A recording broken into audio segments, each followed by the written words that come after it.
Señor les bendiga. Amén. Buen día para todos. Feliz año nuevo. Amén. Porque yo vine el año pasado.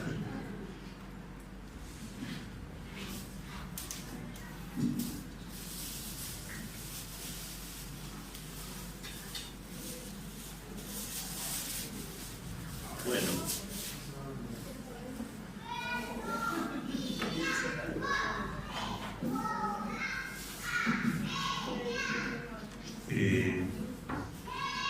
Quisiera que miremos en la Escritura algunas cosas importantes. Todo es importante en la palabra de Dios, pero vamos a mirar el libro de Hechos capítulo 20.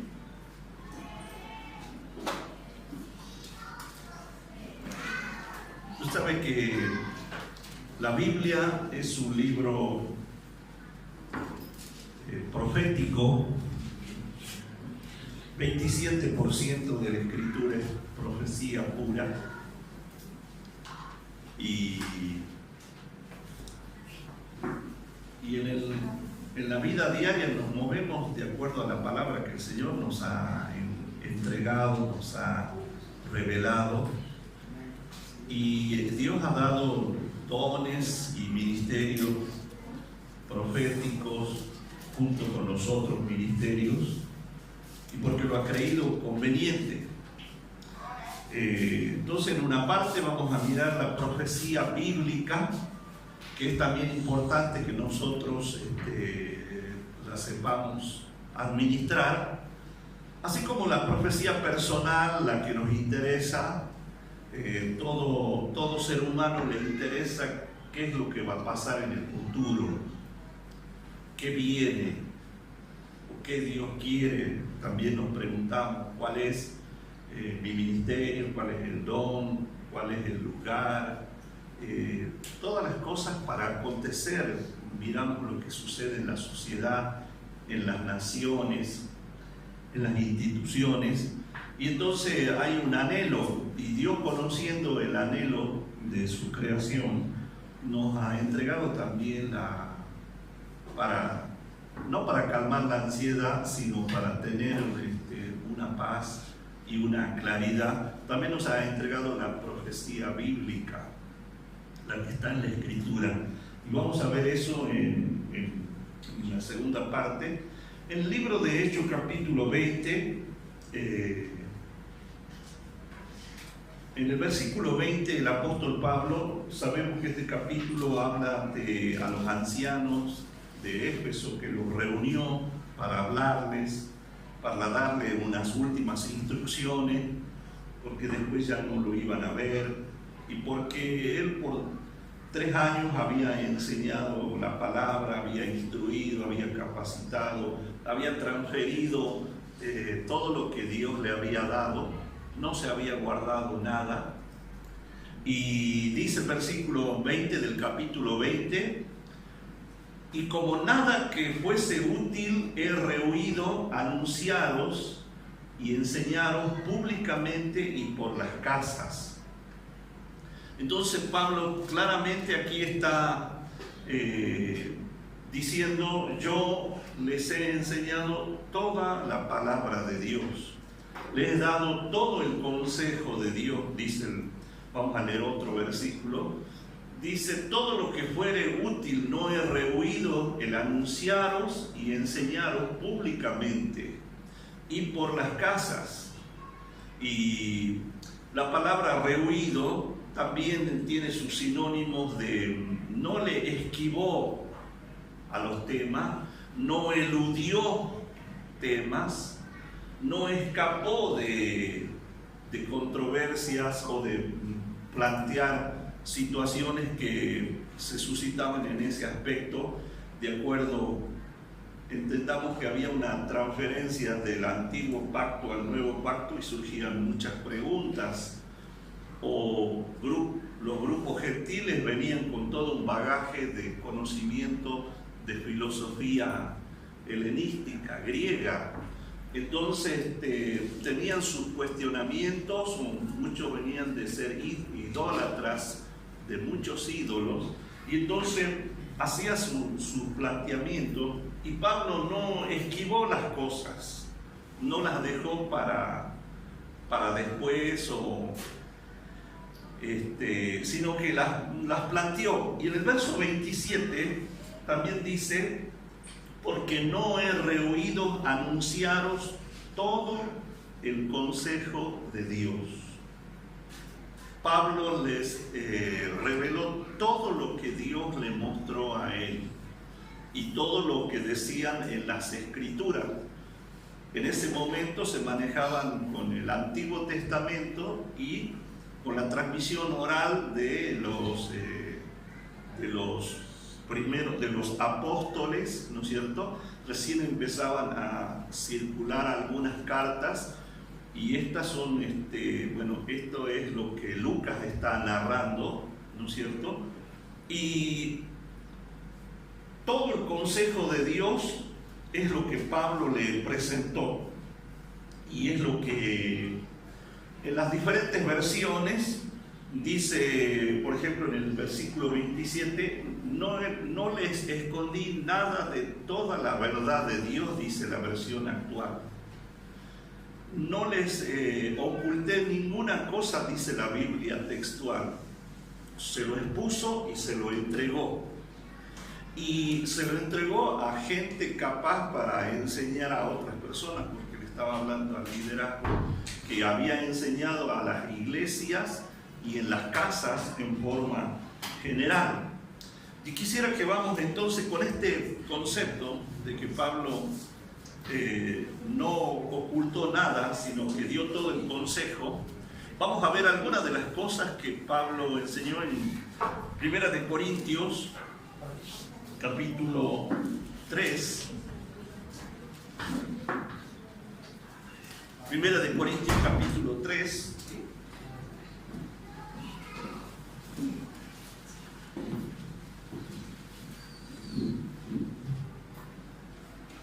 Y entre las cosas que Dios le dio a revelar, comienza el capítulo diciendo que no le puedes hablar como a espirituales, sino le tiene que hablar como a carnales, como a niños en Cristo, porque todavía hay un sinnúmero de manifestaciones que son contrarias a la vida espiritual y a la madurez de hijos de Dios, por las cuales todos atravesamos. Y en nuestra vida tenemos que luchar con esas situaciones. Y acá dice en el verso 10: conforme a la gracia de Dios que me ha sido dada, yo como perito arquitecto puse el fundamento y otro edifica encima, pero cada uno mire cómo sobreedifica. Yo sé que yo veo los videos de la enseñanza del pastor, y sé que estábamos siendo muy fundamentados en la verdad de Cristo, el Cristo que se está formando y manifestando, el propósito de la instrucción y de la vivencia para presentar a todo hombre perfecto en Cristo, maduro. Y Dios ha estado trayendo mucha luz sobre la gracia, sobre las cosas que Dios nos ha dado. 1 Corintios 2:12, ¿no es cierto? El Espíritu Santo nos fue dado para que sepamos todas las cosas que nos han sido concedidas, que están aquí adentro y que tienen que desarrollarse en nosotros. Y entonces, por ejemplo, cuando se habló de Mateo 11, de el profeta Juan y de los que están en el reino, ¿no es cierto? Y aquí está diciendo que el fundamento es Cristo, y espero que todos lo tengamos claro, y no solo en las frases, sino cada día profundizando todo lo que involucra esa palabra: ser bautizado en Cristo, sumergido, conocer que se desarrolle en nosotros, las enseñanzas del ser para luego hacer, todas esas cosas que se han ido edificando en nosotros. Ahora Pablo prosigue y dice: el fundamento es este y no hay otro fundamento, Pero cada uno mire cómo sobreedifica. Porque cada uno de nosotros es responsable cómo sigue la edificación. Tomados de la mano del Señor, guiados por el Espíritu Santo, ¿verdad? Desarrollando los frutos del Espíritu, ejerciendo los dones, ejerciendo los ministerios. Todas esas cosas son responsabilidades nuestras. No es que yo le tengo que cargar la responsabilidad a los pastores. Dice que es responsabilidad nuestra. Mire cómo cada uno sobreedifica sobre el fundamento. Porque nadie puede poner otro fundamento que el que ya está puesto, en el cual es Jesucristo. Dice, y sobre este fundamento alguno edificare oro, plata, piedras preciosas, madera, heno, hojarasca. La obra de cada uno será manifiesta, porque el día lo declarará, pues por el fuego será revelada, y la obra de cada uno, cual sea, el fuego la probará. El examinador es, ¿sí?, el fuego y el día. Dice, el día la declarará, por el fuego será revelada, y la obra de cada uno, cual sea, el fuego la probará. ¿Sí? Entonces dice aquí que si permaneciese la obra, verso 14, de alguno que sobreedificó, recibirá recompensa. Y si la obra de alguno se quemare, él sufrirá pérdida, si bien él mismo será salvo, así como por fuego. En esta examinación de Dios de la sobreedificación, no está hablando de si es salvo o no es salvo. Está clarificada que la salvación es perfecta. Hemos nacido del Espíritu, ¿no es cierto? Y a los espíritus hechos perfectos. Nuestra alma es la que se está renovando para llegar a la perfección, y es a través de la iluminación, de la revelación, de la puesta en práctica de los principios que Dios nos está mostrando. Ahora, usan elementos que no son comunes, conocidos como oro, plata, piedras preciosas. Para el objetivo de Pablo es decir cosas de valor, ¿verdad? Y madera, heno, hojarasca son cosas de muy poco valor en el tema de la edificación, porque se edificaba todo con grandes piedras, con maderas de gran tamaño. Y entonces el fuego, al ser el fuego el probador de las clases de material con que se edifica, sabemos que el heno, la paja, la hojarasca no van a quedará ceniza y hasta ni nada de eso. En cambio, las piedras preciosas, el oro, la plata, sí podrán variar el oro ¿cómo sería? Su apariencia física, pero no se desvanece, no se va a evaporar, ¿no es cierto? Y el oro y la plata. Entonces, Dios está diciendo, mire cómo cada uno sobreedifica y mire qué clase de materiales usa. No estoy hablando de salvación, estoy hablando de servicio, estoy hablando de crecimiento, de desarrollo. En Efesios capítulo 4 dice que los 5 ministerios son para la edificación del cuerpo de Cristo, y tiene el mismo objetivo, dice, para que todos lleguemos a la unidad de la fe, al conocimiento del Hijo de Dios, a un varón perfecto, a la estatura de la plenitud de Cristo. Y creo que se debe haber enseñado lo que es la palabra plenitud, pleró, ser lleno, desbordado, completo en Cristo Jesús. Y entonces es la edificación que cada uno debemos perseverar, debemos desarrollar. Y yo propondría que haya otro día más para instruir. para ejercitar. Y después también tener la disciplina de la lectura, de la oración, del preguntar, el anotar, el llevar un cuestionario para saber las cosas, el buscar en un diccionario para conocer en detalle. Entonces, Dios va a calificar esa tarea de cada uno de nosotros y lo va a hacer bajo criterios. Ahora, esa tarea de calificación del fuego es lo que en 2 de Corintios 5 se llama el tribunal de Cristo. El tribunal de Cristo no es el primer juicio que aparece en la Escritura, porque hay varios juicios. El primer juicio es de acuerdo a la tarea realizada, de acuerdo al desarrollo que la persona ha tenido. Un niño puede hacer ciertas tareas, una persona joven ciertas tareas, un adulto, una persona capacitada, entrenada, puede realizar muchas y muy variadas tareas. Entonces, dice que ese tribunal no es de juicio para condenación, el tribunal Bema, 2 de Corintios 5, sino que ese tribunal es para entregar galardones, dice, premios, regalos, asignaciones de acuerdo a lo que el fuego evalúa. Pero la evaluación de Dios también está basada en capítulo 4, nos dice: así que téngannos los hombres por servidores de Cristo y administradores de los misterios de Dios.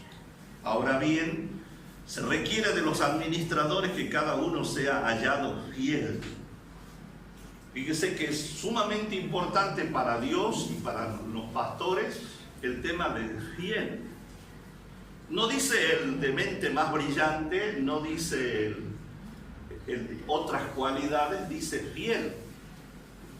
Pablo le dice a Timoteo: busca hombres brillantes, que manejen computadora, que sepan varios idiomas.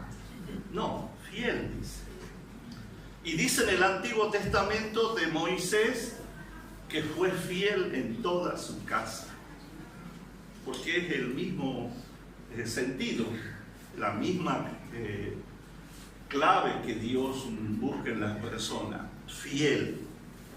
Y ese es un tema para que cada uno lo ahondemos en la Escritura, porque sobre esa clase de edificación, en lo natural hay empresas o hay personas que edifican y usan materiales de segunda calidad.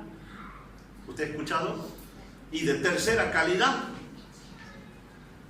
Y hasta cambiaron los materiales en algunos casos. Y luego se descubren cuando hay algún problema, una catástrofe, o hubo una vibración de la tierra y el sistema no estaba adecuado. Se descubren que eran otros los espesores, los valores que se habían puesto, ¿no es cierto? Entonces, tiene que ser con los materiales adecuados. Dios va a calificar los materiales, dice. Pero también va a calificar la fidelidad con que se hace. También Dios va a calificar las intenciones del corazón, dice la palabra de Dios. No solo lo que se ha hecho. Hay obras faraónicas en el sentido de grandes construcciones. Estoy hablando en el plano edilicio, material, edificio, ¿no es cierto? Pero Dios hay muchos casos en que esas obras son hechas para el logro de la persona, para la fama de la institución, para sistemas de recaudación más fuertes y muchas otras razones que a veces uno las puede ver, pero Dios, que conoce los corazones, va a saber, va a pesar con qué intención se hizo lo que se hizo. Se hizo esto grande y alcanzó muchas personas, pero ¿cuál fue el motivo? Y Dios dice, el motivo fue esto. Si el motivo no es acorde a Dios, esa obra figura desaprobada. Y cuando figura desaprobada es que ya no se puede, porque cuando se está calificando eso, no se puede dar marcha atrás y decir, bueno, vamos a desarmar, vamos a armar. No, porque ya no hay vuelta. Por eso cada uno mire cómo sobreedifica. También Dios va a pedir cuenta del tiempo, cómo nosotros lo administramos. Dios nos ha dado tiempo y ocasión a todos, dice la palabra en Eclesiastés. A todos nos dio tiempo y ocasión. Diga tiempo. Y ocasión a cada uno. No se lo ha dado al super pastor de allá o a la super profeta de acá.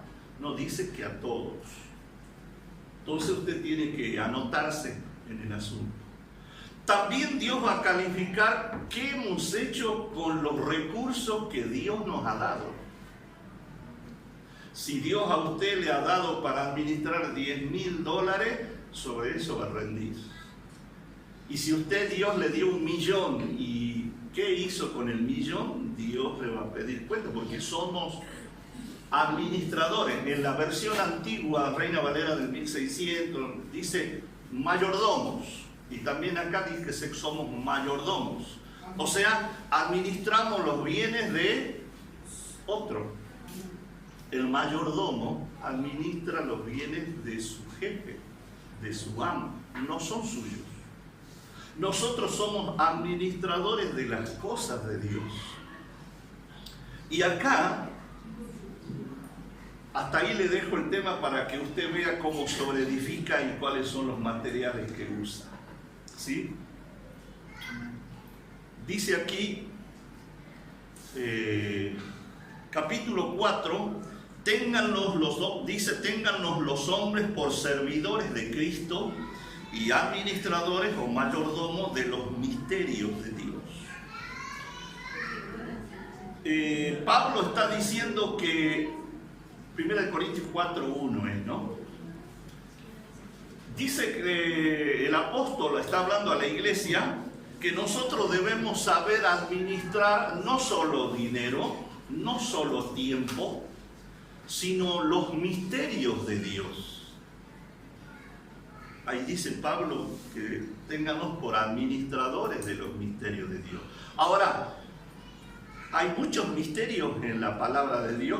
Pablo recibió como mínimo 7 misterios.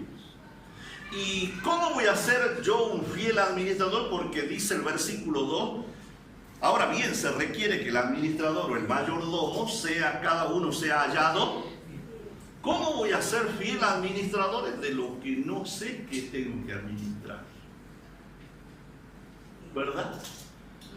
Es más probable que se pierda o no se multiplique o no se use debidamente porque no se conoce.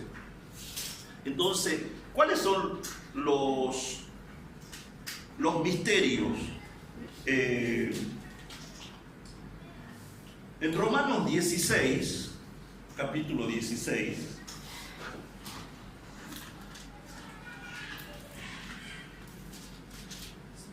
dice Pablo, verso 25,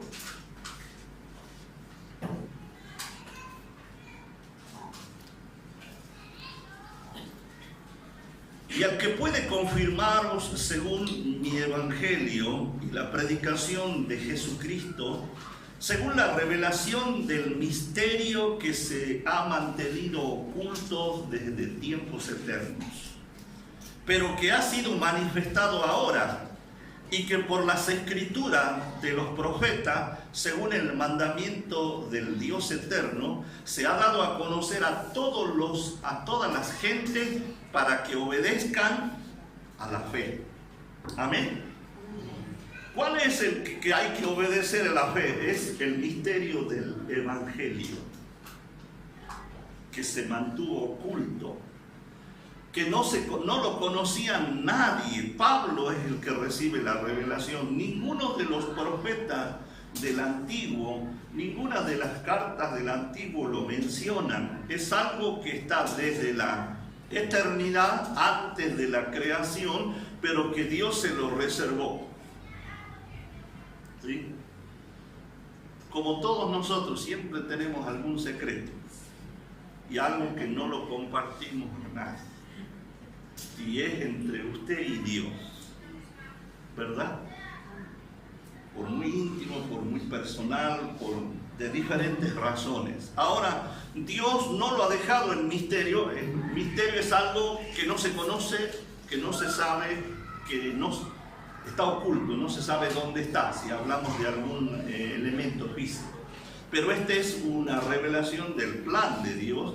Y dice, revelación del misterio que se ha mantenido oculto desde los tiempos eternos, pero que ahora ha sido manifestado y que por las escrituras de los profetas, según el mandamiento de Dios eterno, se ha dado a conocer a toda la gente para que obedezcan a la fe.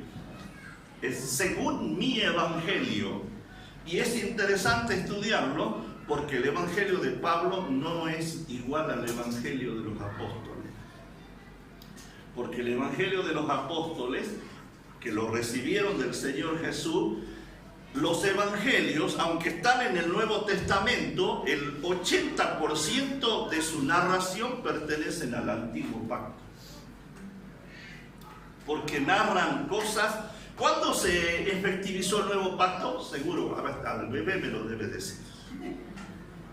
¿Cuándo se efectivizó el Nuevo Pacto?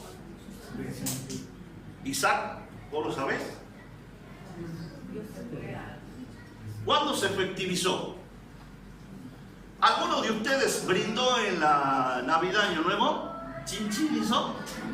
¿Ah? En la cena. ¿Y qué dijo Jesús? Este es mi cuerpo. Y hablando de la... ¿Ah? Esta es la copa del nuevo pacto en mí.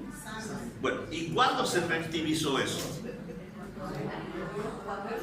Cuando Él murió. Ahí se efectivizó, ¿verdad? ¿Cuándo entró en vigencia el nuevo pacto? Cuando Él murió y resucitó, ¿verdad? ¿No es cierto? Bien, entonces es claro. Los evangelios, hasta el capítulo 27, por ejemplo, de Mateo, todo lo que se narra está sucediendo en el antiguo pacto. Por eso Jesús está cumpliendo toda la ley y está hablando cosas conforme a toda la religión judía. Luego viene la obra de la cruz, la resurrección. Por eso después ahí le empieza a enseñar otras cosas. Por eso 40 días después a todos los discípulos y apóstoles le está enseñando del reino. Porque ya ha entrado en vigencia otros sistemas de leyes y pacto y ha dejado por caduco el anterior. Creo que eso ya lo deben haber sumamente estudiado. Entonces, este misterio es el que nosotros debemos saber administrar. Amén. Y hay muchos versículos. Por ejemplo, dice, conforme a mi evangelio, porque Pablo dice, cuando yo no lo recibí de ningún hombre, a mí no me lo enseñó ningún apóstol, ni ningún rabino, ni nadie. Dice, yo lo recibí directamente del Señor Jesucristo cuando Él tuvo las visiones celestiales. Cuando Él narra su testimonio en tercera persona y dice, conozco a un hombre, no sé si en el cuerpo o en el espíritu, fue llevado al tercer cielo, está hablando de Él. Solo para no decir yo, dice, conozco a un hombre, habla en tercera persona, pero es Él. Y entonces, Él recibe directamente del Señor este evangelio. Y después se encuentra con los apóstoles y dice, me encontré con los que tenían cierta reputación, pero nada nuevo me comunicaron. Yo les informé lo que Dios me dijo que yo debo predicar, y eso predico en todas las iglesias. Y entonces por eso entendemos que los evangelios son libros de transición, como el libro de los Hechos es un libro de transición, porque está pasando del antiguo pacto al nuevo pacto, de ese sistema a otro sistema, y hay unos cambios, está habiendo unos cambios. Por eso Dios tiene que en el capítulo 9 lo toma a Pablo y lo lanza al escenario para llevar la palabra a los gentiles.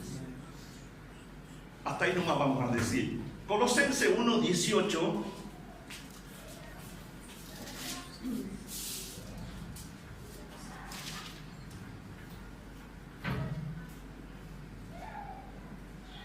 Dice, y Él es la cabeza del cuerpo, que es la iglesia, el cual es el principio, el primogénito entre los muertos, para que en todo tenga la preeminencia, por cuanto agradó al Padre que en Él habitase toda la plenitud, y por medio de Él reconciliar consigo todas las cosas, así las que están en la tierra como las que están en los cielos, haciendo la paz mediante la sangre de su cruz.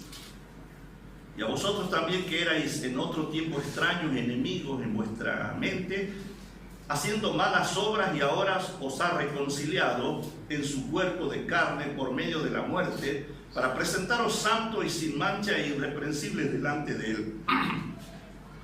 Y si en verdad permanecieseis fundados y firmes en la fe, sin moveros de la esperanza del evangelio que habéis oído, el cual se predica en toda la creación que está debajo del cielo, del cual yo fui hecho ministro.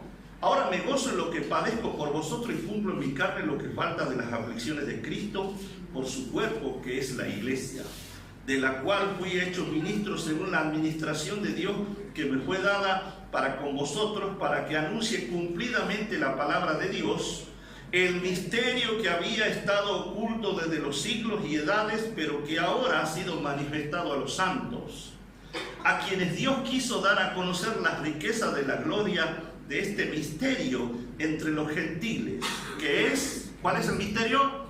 Cristo en vosotros, la esperanza de gloria. ¿Cuál es este misterio revelado? Cristo en nosotros. ¿Sabe que en la Biblia textual dice el Mesías que está en vuestros corazones? Dice, ¿sí? El Cristo revelado que está dentro de nosotros, así dice la versión actual. Entonces, este es el segundo misterio. Volvemos y decimos lo que dice Corintios 4: tengan los hombres por administradores de los misterios de Dios. Tenemos que saber administrar esto. Ya no son misterios, son revelación. Se ha iluminado la palabra. Pero tenemos que ser, el administrador tiene que ser hallado fiel. Fiel. Y de ahí toda esta iluminación de la palabra nos ha llevado a replantear el tema de algunas letras de la música. Usted debe haber estado revisando, ¿sí? Aquella canción que dice, Espíritu, ven y quédate aquí, ¿no es cierto? O llévame allá, ¿no es cierto? Siendo que la Escritura dice que el Espíritu Santo fuimos sellados, Efesios 1:4, y que el Espíritu Santo está y no se va y ha hecho morada, ¿verdad? Es el Cristo que está en nosotros. Entonces, entender estas frases se las tiene que entender en toda su dimensión cuando uno hace un estudio de lo que es el Cristo en nosotros, que seguramente ya hayan recibido enseñanza, pero hay que afirmarla. Eso es administrar la revelación de este misterio, y tenemos que ser fieles, no cambiarle, no quitarle, no agregarle. Amén. Tercero, Efesios 5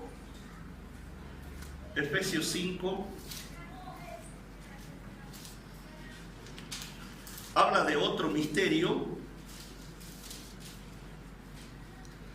Dice en el verso 22: las casadas estén sujetas a sus propios maridos como al Señor, y sigue haciendo una serie de especificaciones. Y en el verso 32 dice: grande es este misterio, mas yo digo con respecto de Cristo y de la iglesia. Amén. Este es el tercer misterio que Dios le dio a Pablo y que él administra. Da el ejemplo del matrimonio en la vida real, cotidiana, natural, y luego dice, pero más yo hablo de que esta unión, este misterio es en Cristo y la iglesia. Amén. ¿Quién de ustedes tomó café con leche alguna vez? Todos, muy bien. O con chocolate puede ser, con chocolate más rico. Bueno, con leche, ¿verdad? No vamos a hablar con qué pan, ¿no? Porque ya le va a empezar a dar hambre. Está la leche, está el café, ¿verdad? Los dos se unen y se convierte en café con leche, ¿sí? Bueno, ahora yo quiero darle para que usted lo separe de nuevo. ¿Se podrán separar? No. Este misterio es Cristo, la cabeza, la iglesia es su cuerpo. Dice que nosotros hemos recibido la genética de Dios, ¿verdad? De simiente incorruptible, ¿no es cierto? Por eso ahora sí podemos estar unidos a la cabeza porque tenemos la misma genética. Somos del mismo espíritu, del espíritu de Cristo. Entonces, este misterio está hablando de esa unión indivisible entre Cristo y la iglesia. Este es el tercer misterio. De esto se puede buscar y ver mucho más en la Escritura, mucho más profundamente. Solo yo estoy haciéndole recordar para que luego usted profundice, porque tenemos que ser administradores de este misterio. Segunda de Tesalonicenses 2:7. Segunda de Tesalonicenses 2:7.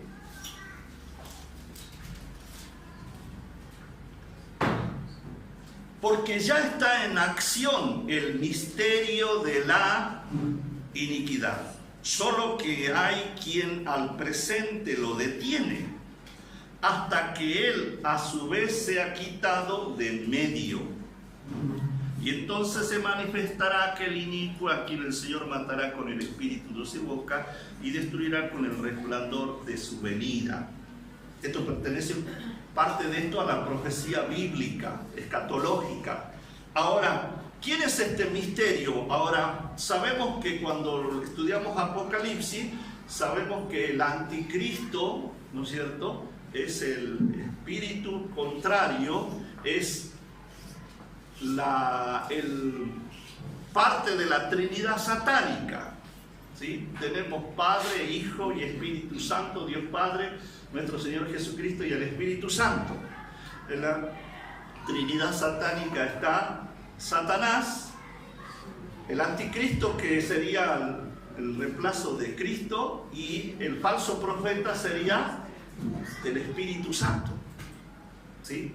Ahora, este espíritu ya estaba de esa época, ya estaba en acción y opera en el mundo y con los gobiernos o con las religiones y con la idolatría, pero al momento está quien lo detiene y no lo deja manifestarse en todo su poderío y desarrollo hasta que venga el tiempo de lo que se llama la tribulación, que dice Apocalipsis. Pero este misterio está en acción y es el enemigo, porque este mundo está bajo el maligno, dice la palabra de Dios, ¿verdad? Ahora, este es otro misterio que nosotros tenemos que saber administrar. Otro misterio es Romanos capítulo 11. Romanos capítulo 11.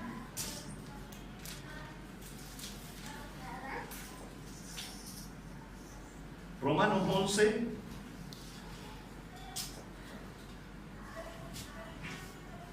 Este capítulo Pablo habla de Israel, de su dolor, su necesidad y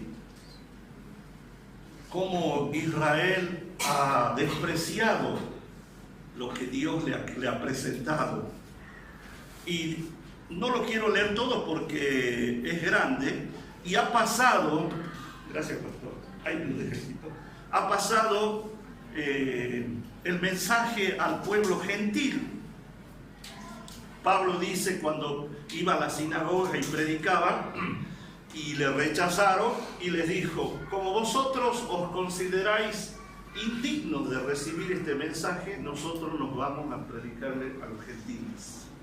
Y se cerró la puerta de la oportunidad para los judíos, porque primero rechazaron al Padre en la ley, luego rechazaron a Cristo en su venida, y en Hechos capítulo 7 rechazaron al Espíritu Santo. Lo dice Esteban antes de morir: vosotros siempre resistís al Espíritu Santo. Israel como nación rechazó al Padre, rechazó al Hijo, rechazó al Espíritu Santo. Se cerró la posibilidad para Israel. Pero fíjese lo que dice el versículo 25.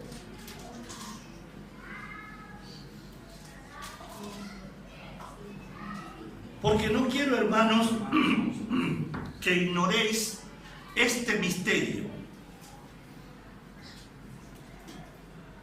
para que no seáis arrogantes en cuanto a vosotros mismos. Que ha acontecido a Israel endurecimiento total, dice, ¿verdad? ¿Qué dice? En parte, no es total, es parcial, en parte. Es por un tiempo. Dice: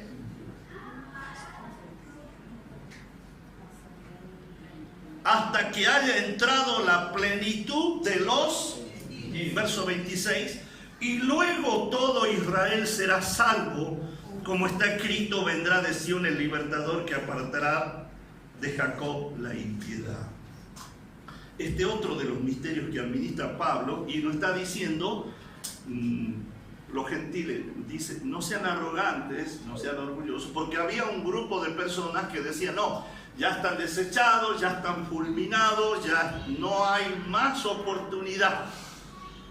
Claro, porque no cumplieron los requisitos de la ley y el pacto era bilateral, condicional, y dice: entonces ya no hay oportunidad. Y Pablo dice, no sean arrogantes en ese aspecto, sean fieles a la revelación, porque Dios, dice, a Israel lo ha endurecido en forma parcial.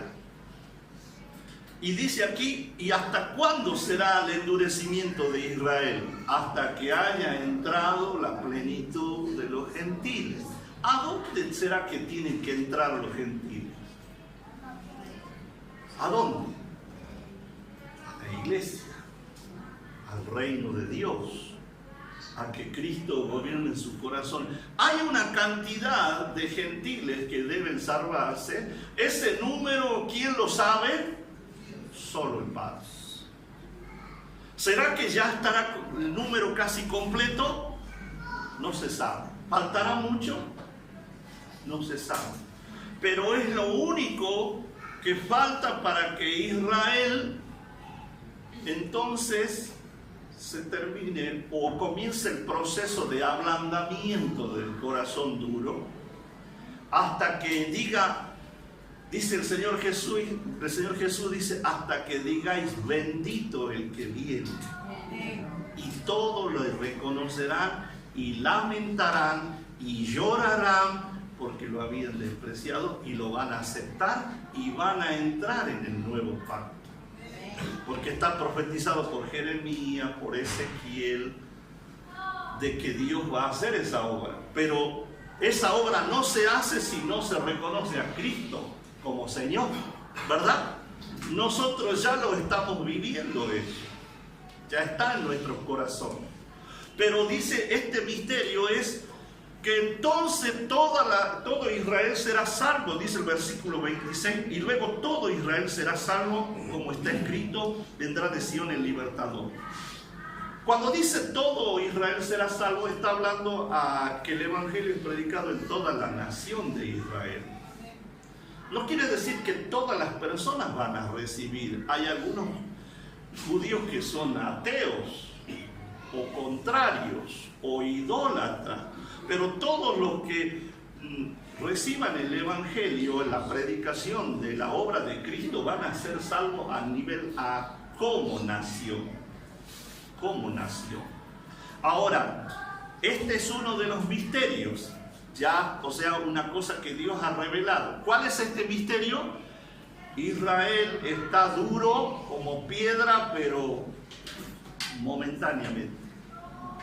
Porque luego Dios lo va a ablandar, y lo dice Apocalipsis cómo es el método de ablandamiento del Señor, hasta que van a pedir y van a reconocer y van a ver al Mesías.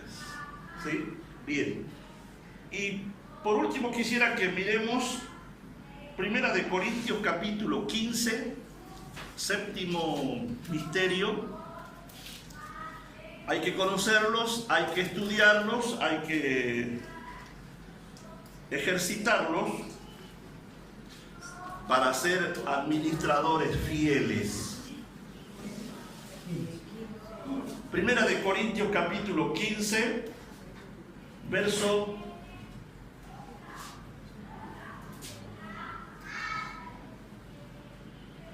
'Lo tienen? Del verso 51. He aquí os digo un misterio. No todos dormiremos, o sea, vamos a estar despiertos, pero todos seremos transformados. O sea, transformen, robotizados. Esa sería una forma de interpretarlo, ¿no? En un momento, en un abrir y cerrar de ojo, a la final trompeta, porque se tocará la trompeta y los muertos serán resucitados incorruptibles y nosotros seremos transformados. Porque es necesario que esto que corruptible se vista de incorrupción y esto mortal se vista de inmortalidad. ¿Sí? Bien, aquí se refiere esto al misterio de lo que es el arrebatamiento, más conocido en muchos lugares como rapto. Aunque la palabra rapto no aparece en la Escritura, su raíz es del latín y de ahí se deriva hacia el castellano. En la Escritura, en 1 de Tesalonicenses capítulo 4 dice arrebatados. 1 de Tesalonicenses capítulo 4 verso 13 dice: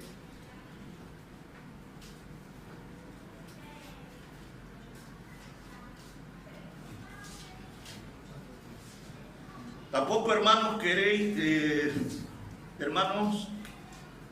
tampoco queremos, hermanos, que ignoréis acerca de los que duermen, para que no os contristezcáis como los otros que no tienen esperanza, porque si creemos que Jesús murió y resucitó, así también traerá Dios con Jesús a los que durmieron con él.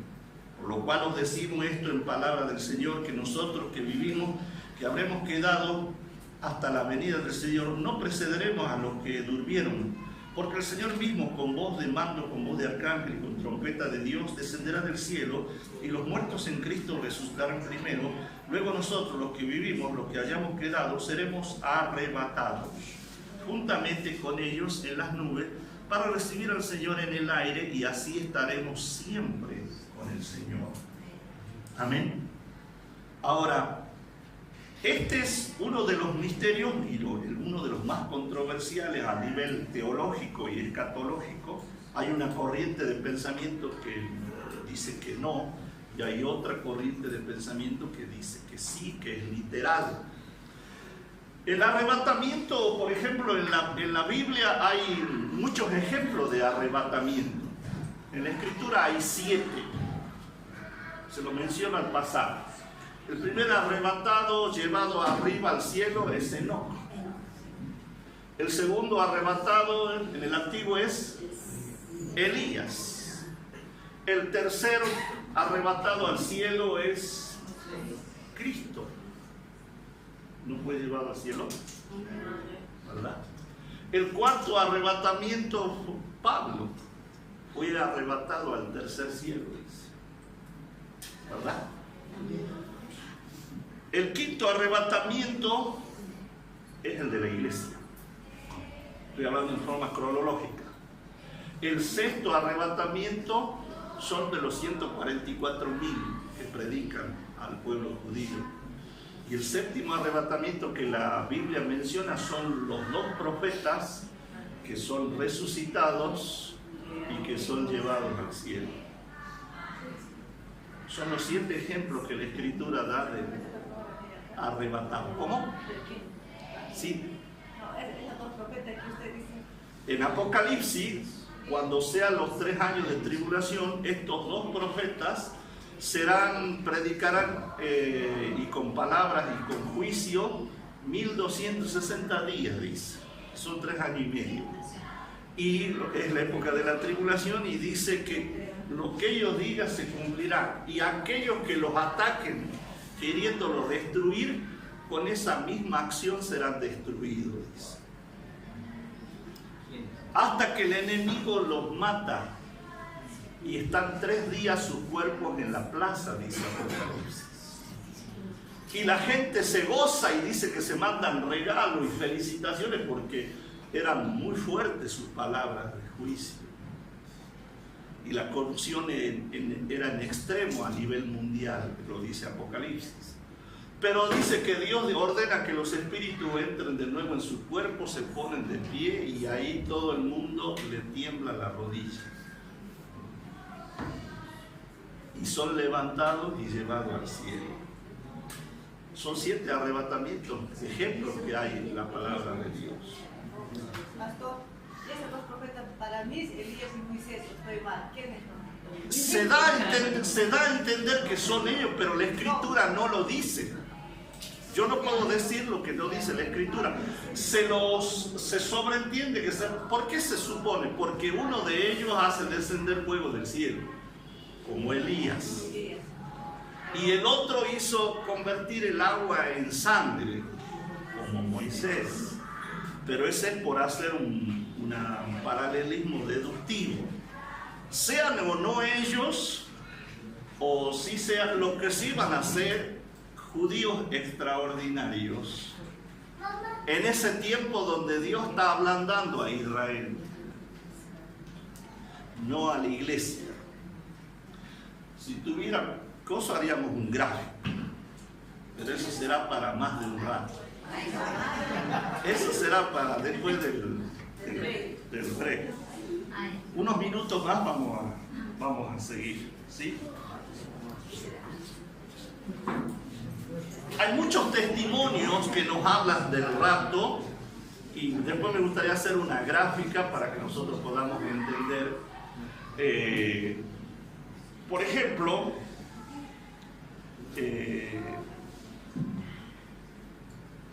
Segunda Timoteo 2:15 vamos a leer.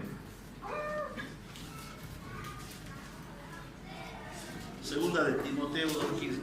No sé cuánto tiempo va, pastor.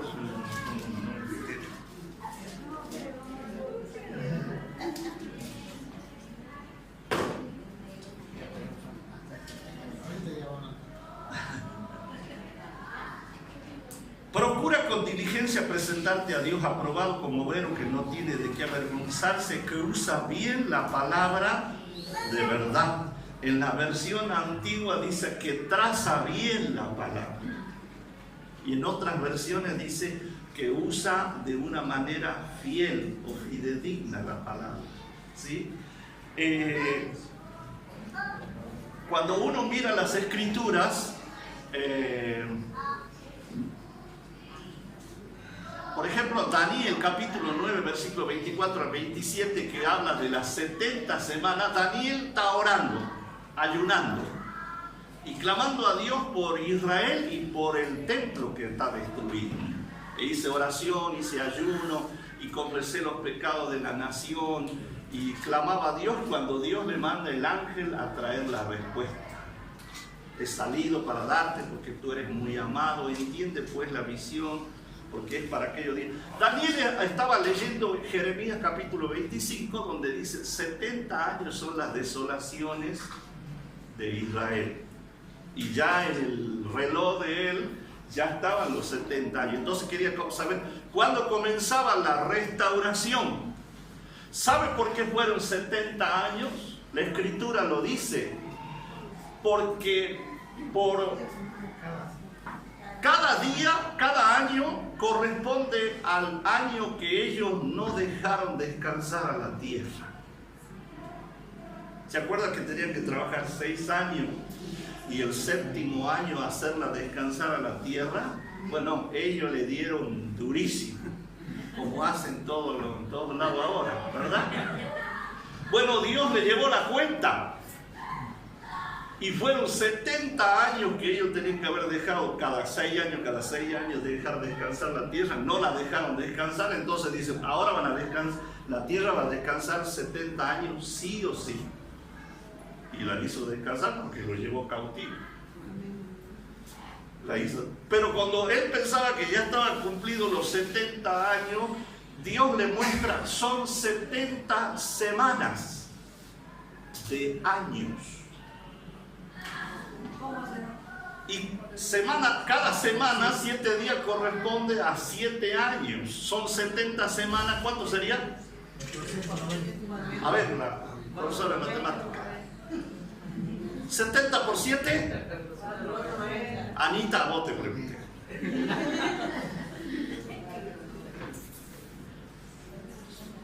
490, ¿verdad? 490 dice Daniel. Ya pensaba que ya iban y compraban el boleto y todo. Cuando usted mira la historia, Daniel nunca volvió. Otros volvieron, pero Dios le dijo, vos aquí te quedas y chao. Y Daniel nunca volvió a ver a su tierra. Pero es lindo verlo en el capítulo 12, cuando él ve todas las visiones terroríficas. Y tranquilo, Daniel dice, vos te vas a ir a descansar con tus padres, o sea, estirar la pata, pero te levantarás para recibir tu parte, porque Dios sí o sí va a restaurar a Israel, porque Él lo prometió con pacto eterno. Entonces, Él ve todas esas cosas y desde el día del decreto de Artajerje hasta la muerte de Jesús, violentamente, porque fue una muerte violenta, pasaron 480 y tantos años. Y luego y la profecía de Daniel dice, y el templo será destruido. Y en el año 70 el templo fue destruido hasta el día de hoy, ¿verdad? Queda una semana. Ya pasaron 69 semanas y el reloj se detuvo. Y de ahí comenzó el periodo de la gracia. Y está la gracia. Hasta que termine la gracia. Y luego viene la última semana que falta, que es la semana de la tribulación. Los 7 años. Ahí, ¿qué tiene que ver? Y todo, porque ahí entra lo que es el rapto, lo que son los 7 años de la tribulación y la venida del Señor, la segunda venida del Señor. Todas estas cosas son las que nosotros tenemos que ser administradores fieles. Bueno, pero si nosotros nos vamos en el pacto y no vamos a estar en la tribulación, ¿de qué me sirve si yo lo voy a ver desde platea?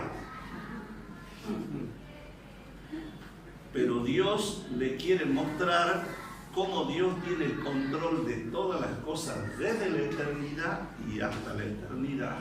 Y nada se sale de su designio, de su soberanía, de sus planes perfectos, de la palabra que Él ha dado y que se va a cumplir sí o sí.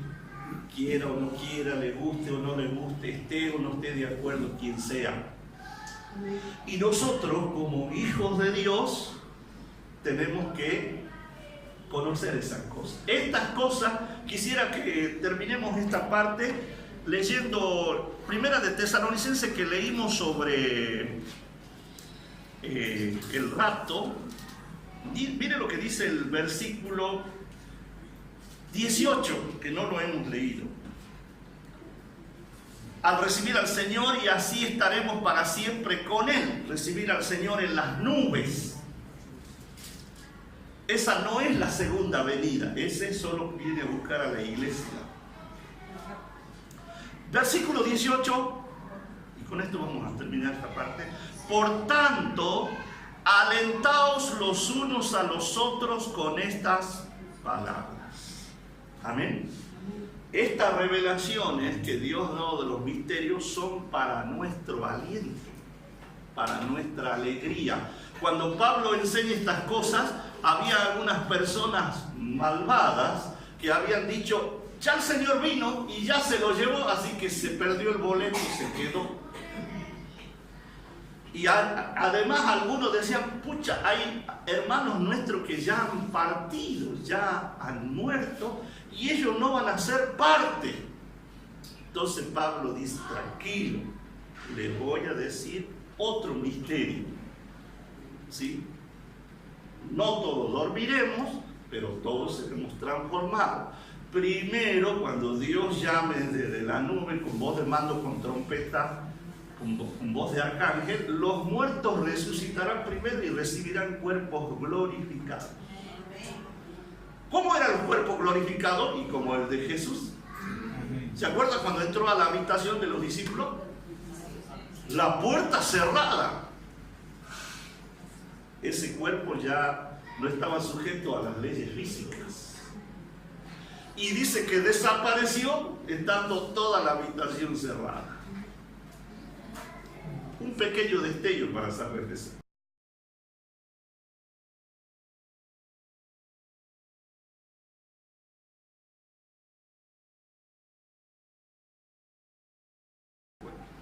Tranquilo, sí se come, ¿eh? Porque él pidió de para un comer. Ah, ya quedó tranquilo, ¿no? Bueno, Señor, te damos gracias por este tiempo, este momento, y te rogamos que tú nos ayudes a mirar, a verificar si es así en la palabra lo que se ha compartido, Señor. Que tú nos guíes a toda verdad para ser administradores fieles de estas cosas muy santas y muy importantes para nuestras vidas. Te damos gracias, Señor, en el nombre de Cristo Jesús. Amén. Amén.